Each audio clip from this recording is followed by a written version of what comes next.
Hey, welcome back to the channel. My name's Chris. Today you're going to learn how to build suspended chords and why we build them. Sort of digging into the architecture of what they are. And there's a few things that we got to clear up before we start building them. First is, sometimes in music charts or in chord diagrams, they're indicated as SUS. So if we're building an A suspended chord, it says A sus. Sometimes A sus2 or A sus4. Sus does not mean sustained. It means suspended. There's a bit of confusion around that terminology. After this video, you won't have that confusion anymore. But they're called suspended chords, so that SUS stands for suspended chords. Number two is the suspended chords I'm going to show you today are three-note voicings, but they're not triads. So triads, by nature, must have a root, a third, and a fifth. So the root is going to be whatever chord you're building. I want to build a C chord, so the root is a C. The third needs to be either major or minor, so this is a C major or a C minor chord. That's what the third does. And the fifth is usually a perfect fifth, but sometimes you can use a flat 5 for a diminished chord or a sharp 5 for an augmented chord. If you're not familiar with all that stuff, this video here on cataloging the triad types is pretty crucial. There are only 4 triad types and they're cataloged there. But suspended chords, even though they all have 3 notes in them, they're not triads because they are built by using something else beside the third. So the third is removed and we replace it with either the 2 or the 4, which happen to be on either side of the third. I'm going to demonstrate all this, so don't worry about it. What happens is sonically, and you'll hear this in the demo, suddenly the chord has no third. It doesn't have a major or minor indicator, and sonically that makes the chord feel like, whoa, what's going to happen next? So they're called suspended chords. And in that light, given that they're suspended chords are chords, but less chords. They're more a mechanism, a sonic mechanism to create and release that tension. That's really why we build them. All right, let's get started. Suspended chords. Let's just do an example first.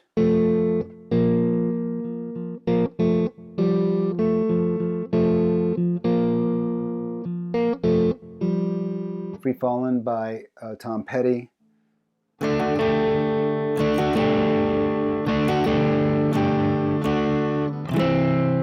Like the outro, the sort of solo lead up in Stairway to Heaven by Led Zeppelin. Here is the suspended mechanism, right? It's a melody inside of a chord, really is what it is. We're creating and releasing tension with this suspended mechanism. Let's figure out how to build these puppies. So we're going to be in the key of A because why not? Here's our A bar chord on the 5th fret. Inside this chord, as we all know, on the D, G, and B strings, is our A major root position triad. Now, as we said before, this is root 3-5. The suspended chord doesn't have a third in it. So what we're going to do is, in each one of these cases, there are 2 suspended chords, the suspended 4 chord and the suspended second, sus4, sus2. In each one of these cases, we're going to replace the third with either of the scale tones, the 2 or the 4, that's closest to it. So the first thing we want to do is map this major scale around it. This is the A major scale. I'm only going up to 5 because we don't care about anything else right now. So as you can see on that G string, 2, 3, 4, 5. On that G string is all the information we need to make our suspended chords. First one we're going to do is sus4, so that's literally replacing the third with the 4. And then the sus2 chord requires a refingering. That's replacing the 3 with the 2. So that's the mechanism. Right? You want to definitely get that under your fingers. So the relationship of the 3 to the 4 is a half step.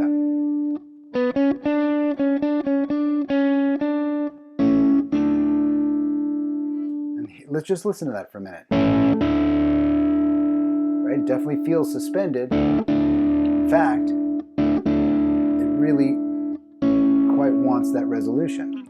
The sus2 is a whole step below the 3rd.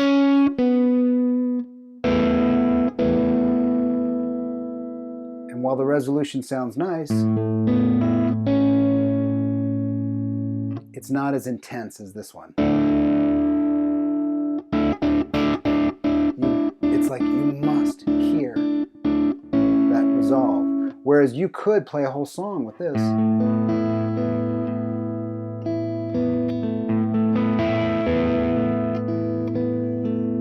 Right? You could hang out there for a little while, but this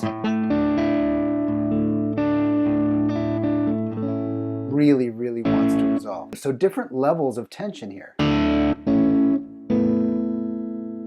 can hang out there. There's the sonic signature of the suspended chord mechanism, right? It's less a chord and it's more of a mechanism.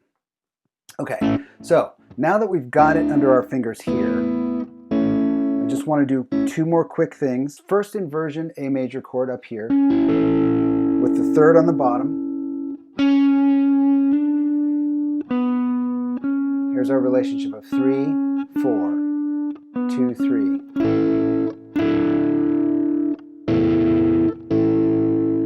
Get that under your fingers. Now the 3rd is on this string.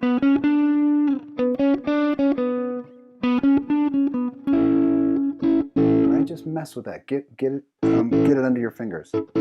Last one we're going to do is the 2nd inversion triad. This is A again, same set of strings. The 3rd is on the top now. Half step up to the 4. Whole step down to the 2nd.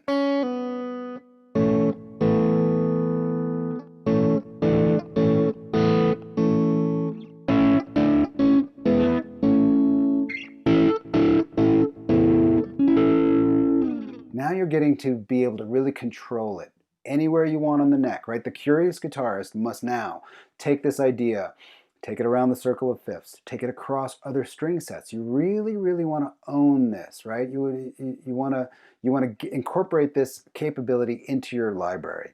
I'm going to show you one more thing, and this is sort of like where there's possibility for mind blowing, so hang on tight. Here's our A chord. Here's our sus4. Now look at this. Here's our D chord. And here's our sus2. Interesting. Here's A. Here's D. These chords are the same. The D sus2 is the same as the A sus4. I'm just going to give you a hint, but that relationship happens with all the suspended chords. So it's pretty incredible. Here, just look at this.